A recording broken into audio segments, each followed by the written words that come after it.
Já tinha dito há não sei quantos episódios, houve um episódio sobre os perigos dos livros. Ora, hoje a minha mulher, a Zélia, sofreu mesmo com um livro. Sofreu de tal maneira que foi para o hospital. E não estou a brincar. O que aconteceu foi, ela estava a pôr um livro daqueles que eu recebi há poucos dias, um livro particularmente grande, é uma gramática, a gramática pedagógica do português brasileiro, de Marcos Banho, um daqueles livros que é quase impossível encontrar em Portugal, e por isso fiquei tão contente por finalmente conseguir vê-lo e tê-lo nas mãos. E reparem que é mesmo um livro gigantesco. Estamos a falar de quantas páginas? Eu nem sei muito bem, mas estamos a falar de para cima de 1030 páginas. Acima de 1030 páginas. O que aconteceu? Ela estava a pôr o livro numa das prateleiras mais altas aqui do nosso escritório, e o livro descaiu, prendeu-se a uma unha e quase que lhe ia tirando a unha, que ficou presa por um fio, e tivemos de ir ao hospital. E amanhã vamos ter de lá voltar. Estou a gravar isto na quarta-feira à noite, porque amanhã vou ter um dia muito, muito longo e por isso prefiro ter este episódio já feito. Portanto, foi há pouco. Amanhã, quinta-feira, ela vai ter de voltar ao hospital para conseguir corrigir o que aconteceu, e foi um acidente com um livro. Acontece. E também faz parte da vida de quem tem muitos livros em casa, como é o caso da Zélia e o meu caso, como é o nosso caso, em conjunto. E pronto, acontece, não é... Agora, espero que nós possamos vir a rir um pouco sobre o que aconteceu, mas não deixa de ser um incidente que faz parte da vida, mas que custa-lhe e doeu-lhe bastante, aquele problema com esta gramática. Curiosamente, esta gramática é perigosa noutro sentido. No Brasil, é uma gramática polémica. Como nós já falámos várias vezes ao longo dos últimos meses, e principalmente quando eu estive no Brasil há um mês e tal, falámos da questão de haver no Brasil que uma espécie de guerra linguística entre quem defende um padrão da língua mais próximo do nosso, um padrão da língua mais próximo da tradição literária também que foi seguida por alguns escritores do Brasil, não por todos, um padrão, portanto, que aproxima o português do Brasil e o português de Portugal, mas aproxima à custa de uma certa diferença entre aquilo que é o padrão e aquilo que é o uso real no Brasil, uma diferença que acontece em todos os países, mas que no Brasil será particularmente grande. Há uma guerra entre quem quer manter este padrão e quer difundi-lo através do ensino, e quem quer difundir através do ensino um padrão reformado, tendo como base o uso real da língua portuguesa no Brasil, um uso em que as diferenças em relação ao nosso português são já bastante significativas. E esta gramática pedagógica é uma gramática que tenta olhar para o padrão da língua, mas tenta olhar para o padrão da língua no Brasil. Portanto, um padrão da língua que tenha em conta os reais usos do Brasil. Portanto, isto é uma guerra descrita de forma muito rápida. É muito difícil descrever os pormenores desta guerra. Nós estamos um pouco longe daquilo que se está a passar, e provavelmente esta guerra vai intensificar-se nas próximas décadas, tendo em conta que o português do Brasil provavelmente vai continuar a afastar-se do português de Portugal, e por isso a situação, ou não, se houver um esforço muito grande para manter o português do Brasil mais próximo do nosso, mas este esforço tem de ter força por trás, e não sei se essa força existe, se há razão para manter esta proximidade de forma através deste esforço. Enfim, é uma questão difícil, uma questão que não vamos resolver aqui, nem consigo descrever com todos os pormenores nestes poucos minutos da nossa pilha de livros. Para dizer a verdade, eu hoje queria falar do perigo desta gramática, não enquanto gramática, mas enquanto peso, enquanto livro gigantesco que pode aleijar. Bem, acabei de interromper a gravação, voltei, ou seja, quem está a ouvir não viu a interrupção, mas estou neste momento a recomeçar, passado uns bons minutos de intervalo, porque, e eu não estou a brincar, isto aconteceu mesmo, o meu filho Simão apareceu aqui agora, aflito, porque tinha acabado de bater com o pé e estava aflito de uma unha. E eu pensei, bem, isto hoje é o dia das unhas, mas no caso dele não é nada de muito grave, mas ele está um pouco magoado e enfim, não sei o que é de pensar. Acho que vou ter de ter cuidado para não bater também com a unha em algum lado, e também felizmente o Matias já está a dormir e isso não vai acontecer. há dias assim. Mas voltando aqui, vou terminar o episódio e depois vou continuar a ver o que é que se passa com ele. Já está agora a ser tratado, mas tenho de ir lá ter com ele. Mas de qualquer forma, eu queria ainda falar um pouco mais da gramática e dizer que a palavra gramática é também curiosa e um pouco perigosa, porque as pessoas tendem a achar que gramática é, primeiro, o livro. E claro, a gramática pode ser um livro, como a Zélia bem sabe, isto é um livro, mas as pessoas tendem a achar que a gramática é um conjunto de regras avulsas, que são, na realidade, as regras de etiqueta da língua, que são normalmente pormenores, aqui e ali, opções estilísticas que se confundem com a gramática. A gramática, na verdade, são todas as regras que nós temos na nossa língua, na cabeça, enquanto falantes, e conhecemos temos muita regra na cabeça de forma não consciente, e tudo isso é a gramática, a nossa utilização dos tempos verbais. O facto de nós sabermos, por exemplo, que eu tenho tido conversas, quer dizer que tenho tido conversas com alguma frequência nos últimos tempos, é um significado muito preciso deste tempo verbal. Significa que nós sabemos quando usar o futuro, quando usar o passado, o imperfeito. E estou só a dar exemplos díspares, neste caso os verbos, porque foi que eu me lembrei, mas a gramática são todas estas regras que temos dentro da cabeça, muito para lá dessas pequenas regras de etiqueta, que são aquilo que preocupa a maior parte das pessoas que pensam sobre a língua, sem, na verdade, pensarem muito sobre a língua, se quisermos dizer assim.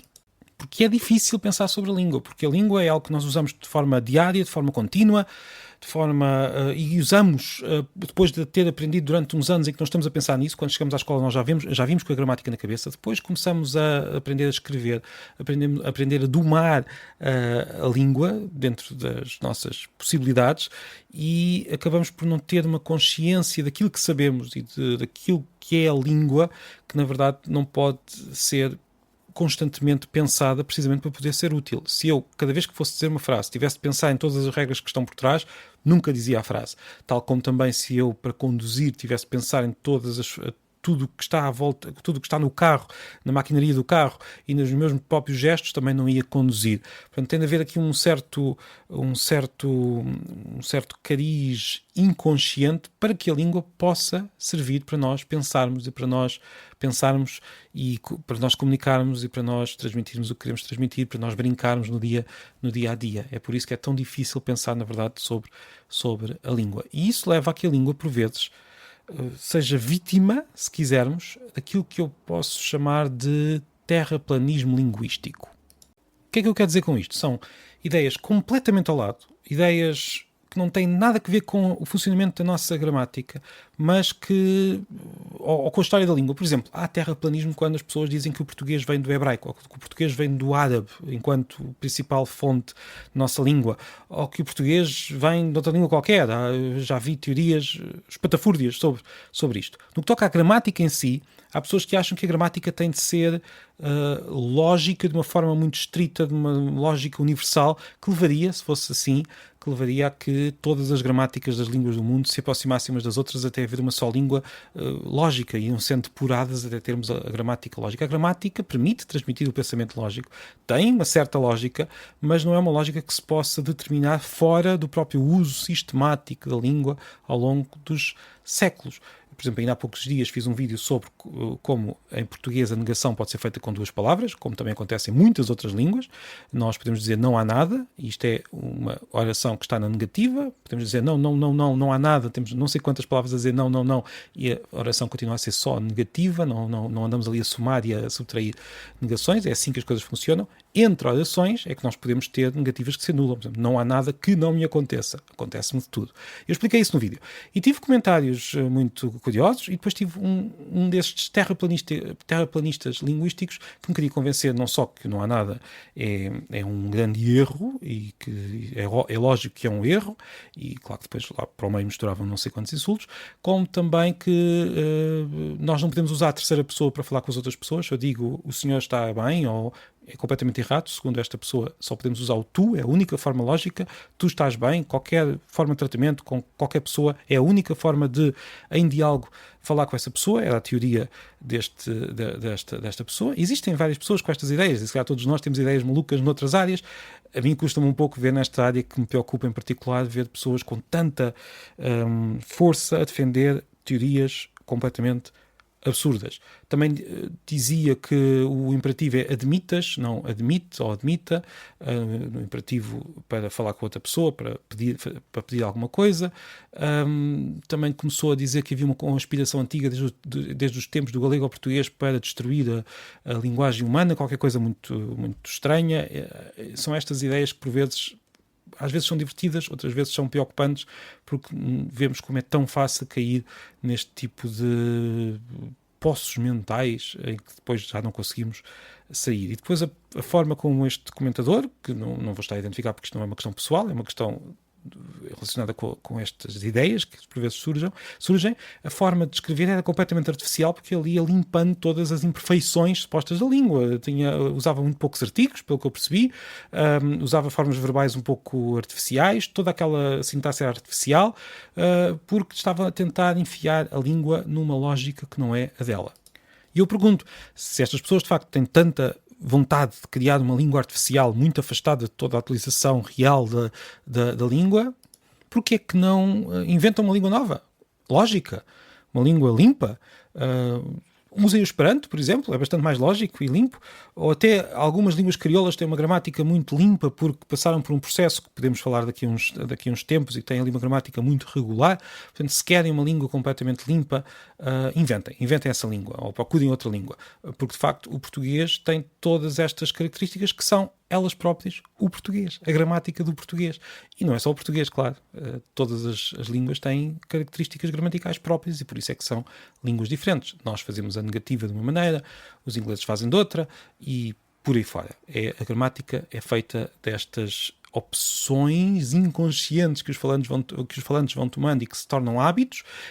A gramática é este conjunto de hábitos, alguns deles seculares, outros um pouco mais recentes, outros ainda mais antigos, e é este conjunto de hábitos que é a língua e que nos permite depois comunicar, porque nós conhecemos os hábitos uns dos outros, são hábitos relativamente parecidos dentro da mesma comunidade, mesmo com diferenças, e por isso nós podemos usar a língua para falar uns com os outros. Se nós simplesmente disparamos em direção a uma língua completamente diferente, de repente temos uma língua que é nossa, mas já não é uma língua comunitária desta comunidade de falantes. São os falantes no seu conjunto que criam a tal gramática no seu conjunto e ao longo de muito tempo. Não é vale tudo, antes pelo contrário. Por isso é que estas ideias são absurdas.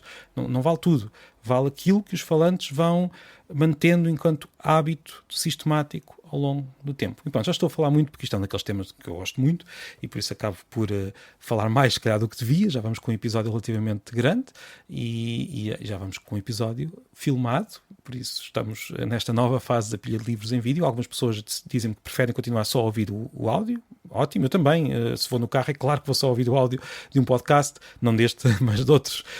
Mas se estiver em casa, se calhar gosto de ver o vídeo. Estou-me habituado ainda a esta ideia de fazer a pilha de livros com a câmara à frente.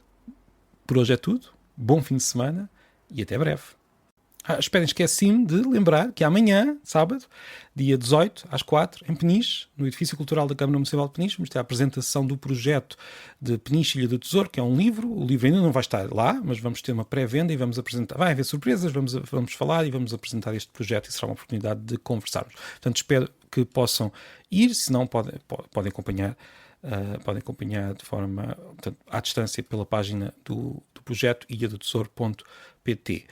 E agora vou ter de tratar aqui das minhas pessoas que andam todas com as unhas estragadas. Meu Deus, o que é que se passou hoje?